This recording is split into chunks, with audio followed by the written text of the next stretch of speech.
All right, so this is our video on factoring a quadratic trinomial, with a lead coefficient other than 1. So if you already know how to factor a quadratic trinomial, with a lead coefficient of 1, you really don't have to watch this video because you have your method. But if you'd like to learn a new method because maybe your method takes you a little long, or you don't feel good about your method, this is the video to watch. And fast forward through anything where you're like, nope, don't like that one. So our first method here, guess and check, is supposed to be my favorite because I'm a math teacher and I should be using guess and check because it's supposed, if you have great mental math, this is supposed to be the fastest. But guess what? It's not my favorite. Okay, I have found that I am faster at method number 2. And faster is not always better, but I like to be more efficient, and I'm more efficient in method 2. Okay, so I'm going to show you method 1. A lot of math teachers prefer method 1, and if you like method 1, it's all yours. Okay, so that's guess and check. So guess and check, basically what you're doing is when we're factoring this, we are going to say it factors to 2 binomials. Well, first we have to look for GCF, which doesn't have one. But then we say, okay, it factors to 2 binomials, and we're going to guess what those are, right? So first off, we have to guess what the first 2 terms are. And they have to multiply to give us 5x squared. So luckily, there's only 2 things that multiply to give us 5x squared. That's 5x and x. Or negative 5x and negative x, but that's not it. So we're just going to say 5x and x. Okay?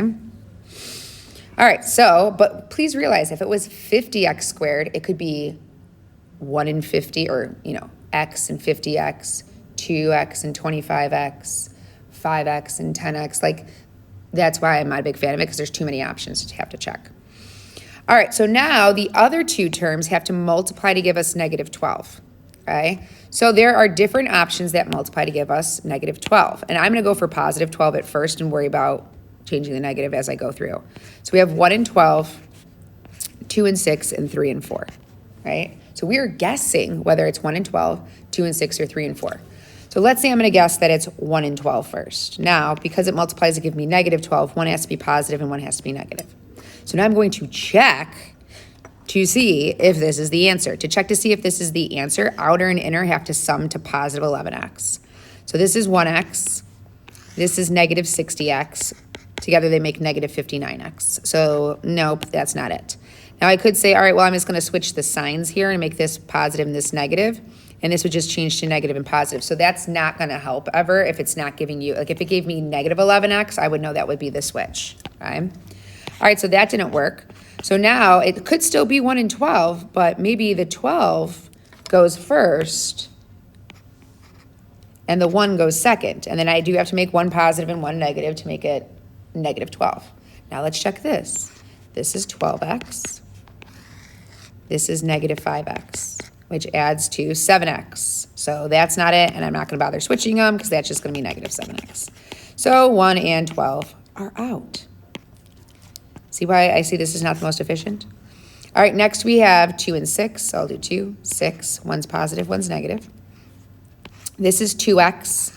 This is negative 30x. That gives me negative 28x. If I switch the signs, it's just going to give me positive 28x, so that's not it. All right, so I'll switch this to 6 and 2. One's positive, one's negative. All right, so that is 6x. And negative 10x, which gives me negative 4x. Nope, not going to bother switching the signs because that's not it. All right, so 6 and 2. Did I do 2 and 6 yet? I don't even remember, but it's not it. Let's just say that. My short-term memory is terrible, but it's not it. So 2 and 6 are out. All right, let's try 3 and 4.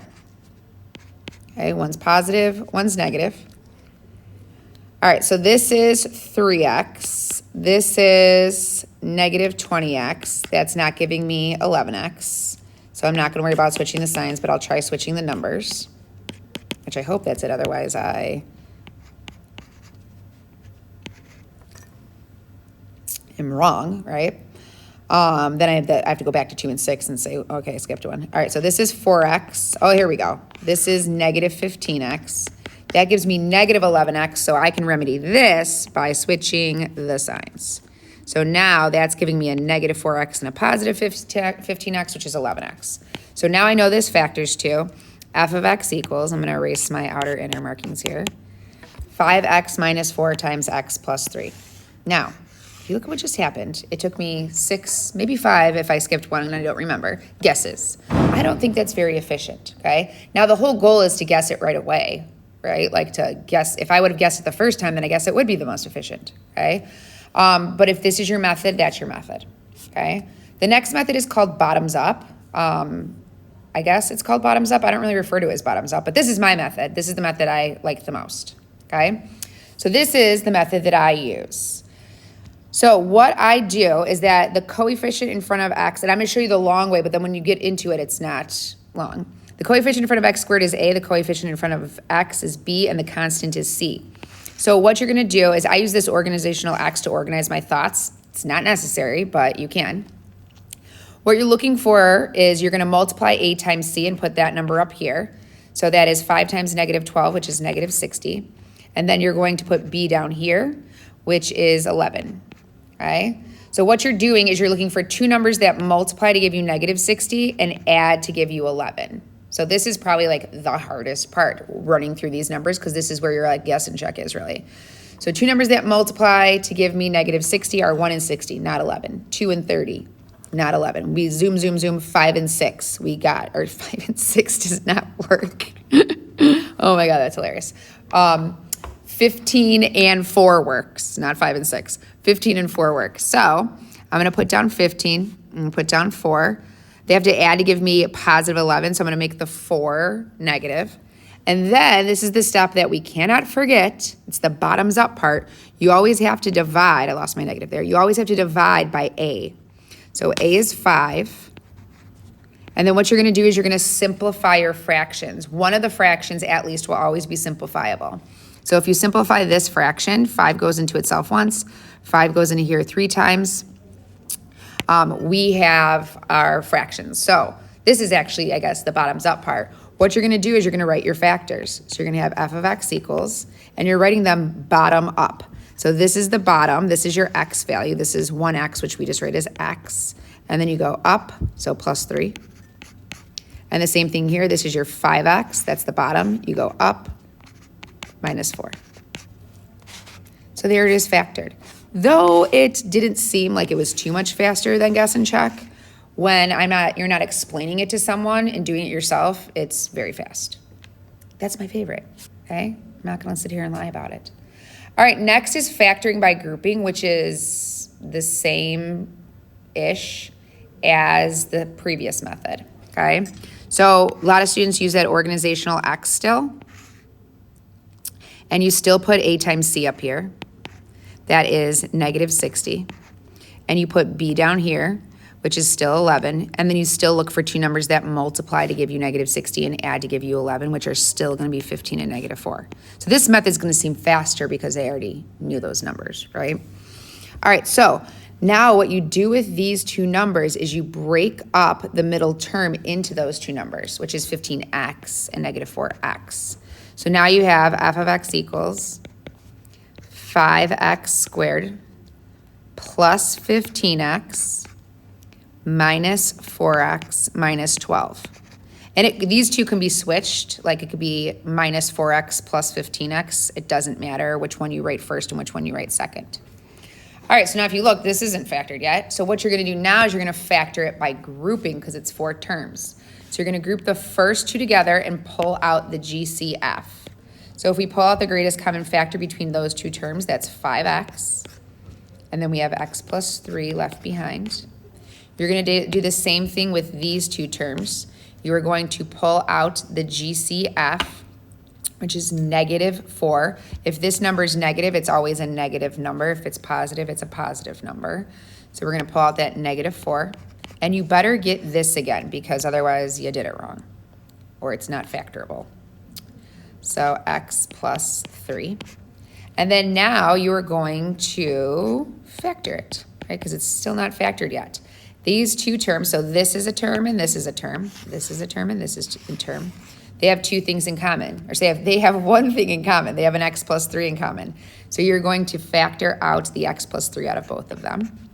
So x plus 3 times, and when you factor that out, you're left with this minus this, 5x minus 4. And if you look, it's the exact same thing that we had in the other two.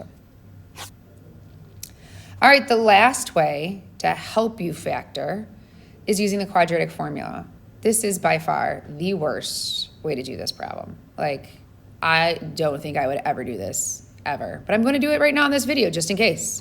All right, so we know the quadratic formula is x equals the opposite of b, which is negative 11, plus or minus the square root of b squared, so that's 11 squared, minus 4 times a, which is 5, times c, which is negative 12, all over 2 times a, which is 5. All right, now you got to clean it up. So cleaning up, we have negative 11 plus or minus in underneath the radical. 11 squared is 121. A negative times a negative. This negative times a negative. I know this number is going to be positive. And now I got to make sure I don't mess up multiplying these three numbers, sorry. 4 times 5 is 20. 20 times 12. Don't mess this up. Don't mess this up. Okay, I'm going to do 5 times 12 is 60. 60 times 4 is 240. All right, you can do them in any order you want. Is that right? 20 times 12. Yeah, duh, 240. Okay, all over 10. See, I got nervous about my mental math. All right, x equals negative 11 plus or minus the square root of 361 all over 10. That is making me nervous too, but I know that one, I think. I think it's 19. We'll find out, right? Negative 11 plus or minus 19 all over 10. So there's another problem that occurs. Like the number is pretty big and I hadn't know it. Like it is no calculator. I might be having an issue. All right, so there are your two answers. You have negative 11 plus 19, divide that answer by 10. And you have negative 11 minus 19, divide that answer by 10. Clean these up. Negative 11 plus 19 is 8. So you have 8 tenths, which simplifies to 4 fifths. And then we have negative 11 minus 19, which is negative 30, divided by 10, which is negative 3. So what you have here are your two solutions if you were to solve the equation. So to work backwards and get your factors, if x equals negative 3 is a solution, we know that that has to come from x plus 3 as a factor. If 5/4 is a solution, we have to do the reverse orders of operations. So times by 5, that'd be 5x. Subtract 4, that's minus 4. 5x minus 4 is a factor. So we have 5x equals 5x minus 4 times x plus 3. If you look, that is the same answer as the other 4. Hate it. I mean, it's great, right? Like it works, okay? But once again, I'm gonna go to this bottoms up. So when you see this on my paper, that's what I'm doing. I don't have A's, B's, and C's on it, but that's the method I'll be using. All right.